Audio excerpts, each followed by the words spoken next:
guyyaa tokko keessatti salaata sunnaa raka'aa 12 yoo tiiffatte rabbiin subhaanahu wa ta'aalaa qaama kee kana ibidda azaabaati irratti haram godha. Obboleessa kiyya obboleettii tiyya salaata 5 fardii guyyatti salaannuun alatti salaata sunnaa kasalaannee rabbittiin dhihaannuutu haraanuu godhame. Salaanni sunnaa san salaata fardii duraa fi salaata fardii boodaan salaannu sani. Salaatota kana rasuulli rabbii sallallahu alayhi wasallam ajrii gurguddoo akka qabdu nu hime.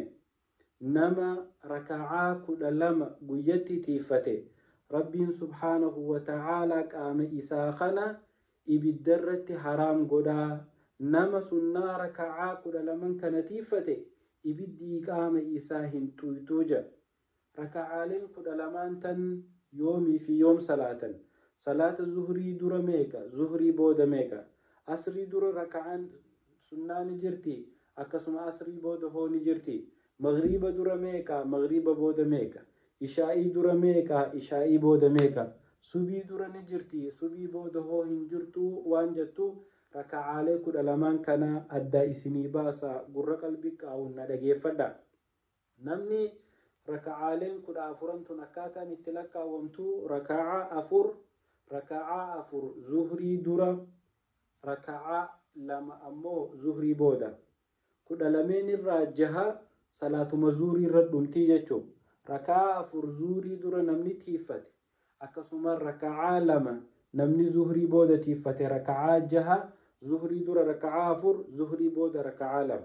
Akkasuma ammallee salaanni asrii duraa fi duubattis sunnaa sabatte hin qabdu. Yoo rabbi si laaffise salaatuu dandeessa, ammoo 12 san keessa hin jirtu.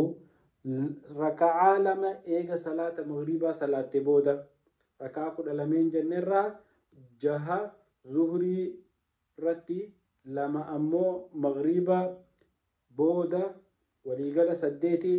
Raka'aan 4 ammoo eega salaata ishaa'ii salaatte booda ammoo raka'aan 2 ammallee eega salaata subii dura, osoo salaata subii hin salaatin dura raka'aa 2 salaatu. Sunnaan raka'aa 2 tan salaata subii tun akka malee jabdu obboleeyyan kiyya. Rasuulli rabbii sallallahu alayhi wasallam raka'ataa alfajri khayrun min addunyaa wamaa fiihaa jee. Raka'aan 2 tan salaata fajrii duratti salaatu addunyaa tanaa fi waan isii keessa jirtu hunda sii caalti jee.